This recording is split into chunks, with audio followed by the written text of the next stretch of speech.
नमस्कार, आप देख रहे हैं न्यूज़ 20 इंडिया और मैं हूं आपके साथ प्रेरणा उपाध्याय। आज पूरे प्रदेश में गुरु पूर्णिमा का पर्व बड़े हर्षोल्लास के साथ मनाया। वहीं अपने गुरुओं ने भक्तों को आशीर्वाद दिया। महामंडलेश्वर बांसवाड़ा मुख्यालय स्थित उत्तम सेवा धाम आश्रम के महंत श्री उत्तम स्वामी महाराज ने गुरु पूर्णिमा के पावन अवसर पर news 20 India editor in chief Surendra Soni ने खास बात की। आइए सुनाते हैं क्या कुछ कहा। अवसर पर आज हमारे साथ खास मेहमान हमारे साथ मौजूद हैं महामंडलेश्वर और उत्तम सेवा धाम के महंत श्री उत्तम स्वामी महाराज। आज उनसे खास बातचीत करेंगे कि किस प्रकार से आज गुरु पूर्णिमा पर ये अपने गुरु को किस प्रकार से डेडिकेट कर रहे हैं, किस प्रकार से अपने भक्तों को आशीर्वाद दे रहे हैं, क्योंकि देश विदेश से कई ऐसे भक्त हैं जो आज गुरुदेव के दर्शन के लिए यहाँ आए हैं। साथ ही खास बातचीत करेंगे गुरु से कि आज ऐसा क्या विशेष दिन है जिसको लेकर के खास महत्वपूर्ण माना जाता है। गुरुदेव, सबसे पहले तो आपका न्यूज़ 20 इंडिया चैनल में बहुत बहुत स्वागत है। सबसे पहले गुरुदेव, आज का विशेष दिन क्यों ऐसा माना जाता है? एक तो सबसे पहले मैं न्यूज़ 20 इंडिया को मेरे तरफ से पूरे टीम वर्कों को बधाई देता हूँ और पूरे ब्रह्मांड में इसको व्यास पूर्णिमा के नाम से जाना जाता है, जहाँ गुरु तत्व का निर्माण होता है। गुरु तत्व अपने शिष्य तत्व को निर्माण करता है। आज से जो गुरु के शरण में जाता है उसके जीवन के कई अलौकिकता उसको प्राप्त होती है। इसलिए इस तत्व को इस जगत में सारे 33 प्रकार के देवता हों, चाहे पृथ्वी के मनुष्य हो, किसी भी क्षेत्र में धरती लोक, पाताल, तलातल, रसाल तल, धरातल, मृत्यु, स्वर्ग, जो विष्णु लोक, देवलोक, शिव लोक, सारे लोकों में भी अगर आप चले जाओ तो सबसे ज़्यादा अगर कोई तत्व है तो गुरु तत्व माना। गुरु तत्व का मतलब क्या? जिस तरह से माला होती है और माला में एक मेरू मणि होता है, पूरे 160 मणि को एक जगह पे बांध कर रखता है। इसी तरह से गुरु तत्व पूरे ब्रह्मांड को अपने अंतरंग में समाहित करते हुए बांध कर रखते उसको संस्कारित करता है। इसलिए इस तत्व को सर्वश्रेष्ठ माना गया है। गुरुदेव, आज पूरे विश्व में गुरु पूर्णिमा का पर्व मनाया जा रहा है। आपके भी कई भक्त जो हैं वो देश विदेश से आपको देख रहे हैं। हमारे चैनल के माध्यम से भी आपका मैसेज उन तक पहुंचेगा। तो आज अपने भक्तों को खास क्या विशेष और मैसेज देना चाहते हैं? सबसे पहले देशभक्त रहे, फिर स्वयं परिवार का भक्त रहे और अड़ोस पड़ोस आगे पीछे वाले के सभी के लिए अपनी सावधानी रखें।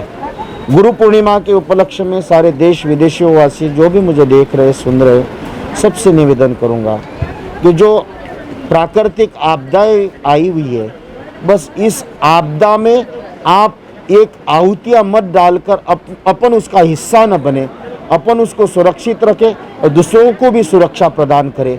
यही मैं आज गुरु पूर्णिमा के उपलक्ष्य में सबसे दक्षिणा और सबको संदेश देना चाहता हूँ। गुरुदेव, सबसे बड़ी चीज़ ये देखी गई है कि पूरे हिंदुस्तान में पहली बार ऐसी महामारी आई जिसको लेकर के पूरा देश, पूरा वर्ल्ड हिल चुका है, पूरी तरीके से त्रस्त हो चुका है। तो क्या वेद शास्त्रों में क्या इसका सबसे बड़ा ब्रह्मास्त्र या कहें या ब्रह्मास्त्र क्या वेद शास्त्र के पास है? यदि है तो वो आप जैसे गुरुओं के मार्गदर्शन से, साध्य से, योग से किस प्रकार से इसको जड़ से खत्म किया जा सकता है? आहार, निद्रा, भय, मैथुन, जन्म, जरा, व्याधि, जन्म, जिसको ये सारी चीज़ें परमात्मा प्रदत्त माने हैं। अब बीमारी होती है तो उसकी दवाई भी है, हर एक चीज़ का होता है। एक पॉजिटिव नेगेटिव दोनों उसके साथ में आते हैं। सारे वेदों में, शास्त्रों में, पुराणों में, भविष्य पुराणों में, इन सभी चीज़ों में लिखा हुआ है। यहाँ तक कि हमारे सूरदास जी महाराज का भजन लिखा है 400 साल पहले कि ऐसे 21वीं सदी में इतनी बड़ी महामारी आएगी तो उसका एक उस समय लाखों करोड़ों लोग मरेंगे पूरे विश्व में। ये सूरदास जी महाराज, हमारे कई संतों ने इस तरह का वर्णन किया हुआ। ज्ञानेश्वर जिस क्षेत्र में चले जाओ उस क्षेत्र में उसका वर्णन है, तो उसकी दवाई भी बनी हुई है। लेकिन आजकल लोग सभी जितने भी हम सोचते हैं कि मॉडर्न हो गए और सभी आयुर्वेद को एक बड़ा पिछड़ा हुआ माना जाता है। वेदों को, सनातन धर्मों को, पढ़ा लिखा वर्ग उसको थोड़ा अपनी मानसिकता के साथ में अब थोड़ा विभाजन करके चलता है। ये सबसे बड़ी तो निश्चित रूप से उसकी अवस्था हमने अनुष्ठान भी किए, कई प्रकार की चीज़ें भी हुई, और मैंने पहले ही कहा था कि मई के अंदर इसका 22 मई से मैंने वीडियो में संदेश भी है कि 15 मई से लेके उसके बीच में कोरोना का पतन होगा। वो भी पतन भी हो गया, स्थिर भी है, अभी कम भी है, लेकिन फिर भी मैं कहता हूँ कि आप उतनी अवस्था नहीं है जो अगर हमारे 1.25 अरब जनता हमारे देश में, तो उसका रेशो लेवल देखो तो 1% भी नहीं आता है, बहुत कम है। तो ठीक है, आज उसकी चर्चा बहुत हो गई है, बहुत चर्चा हो रही है, लेकिन मुझे लगता है अब इस चर्चा को ये समाप्त करें, अपन सुरक्षित रहे और दूसरों को भी सुरक्षित रखे, यही सबसे बड़ी दवाई वर्तमान की है अभी। गुरुदेव, आखिरी और अंतिम सवाल कि आपको एक महामंडलेश्वर का एक बड़ी उपाधि से नवाजा गया है, तो ये एक बड़े भक्तों के लिए भी खुशी की बात है। दूसरी बात कि हमारे बांसवाड़ा के लिए भी बड़ी बात है, लेकिन यहाँ पर आपकी सबसे बड़ी प्राथमिकता क्या रहेगी? क्योंकि आपके पास बड़ी जिम्मेदारी है, कई हजारों करोड़ों की संख्या में भक्त जो हैं वो आपके ऊपर इसी आस्था बना कर रखे हुए हैं। तो आपको महामंडलेश्वर की जो प्राप्ति हुई है, एक बड़ा जो पद मिला है, जिम्मेदारी मिली है, उसको आप कैसे निभाएंगे, कैसे आप पूर्ति करेंगे?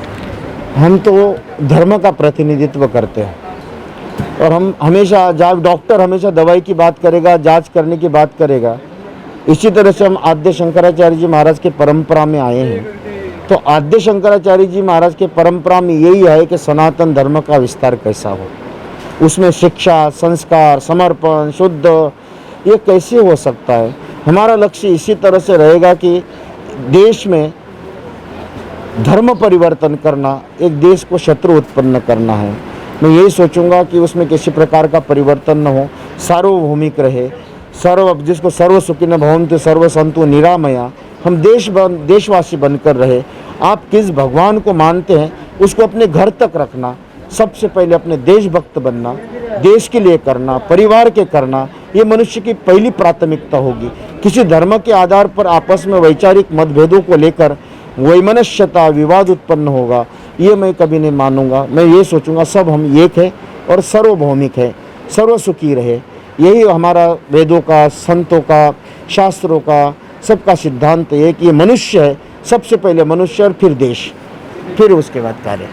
बिल्कुल, जिस तरीके से महंत उत्तम स्वामी महाराज जी ने बताया कि देश सेवा सबसे बड़ी महत्वपूर्ण सेवा है और महामंडलेश्वर के पथ पर रहते हुए निरंतर ये भारतीय संस्कृति, सनातन धर्म और धर्म के प्रचार प्रसार के लिए लगातार अपनी सेवाएं, जो अपना योगदान है वो अपने भक्तों के माध्यम से, अपने चेलों के माध्यम से देते रहेंगे। और ये कहीं ना कहीं अपने गुरु का जो एक लक्ष्य रखा है, गुरु के जिस पद चिन्हों पर चलना चाहते हैं, निश्चित तौर पर उन पद चिन्हों पर चल करके देश के लिए और विश्व के लिए और अपने भक्तों के लिए और चेलों के लिए कहीं ना कहीं एक बड़ी एक आस्था का केंद्र बनते रहेंगे। कैमरा पर्सन धनराज के साथ सुरेंद्र सोनी, न्यूज़ 20 इंडिया, बांसवाड़ा।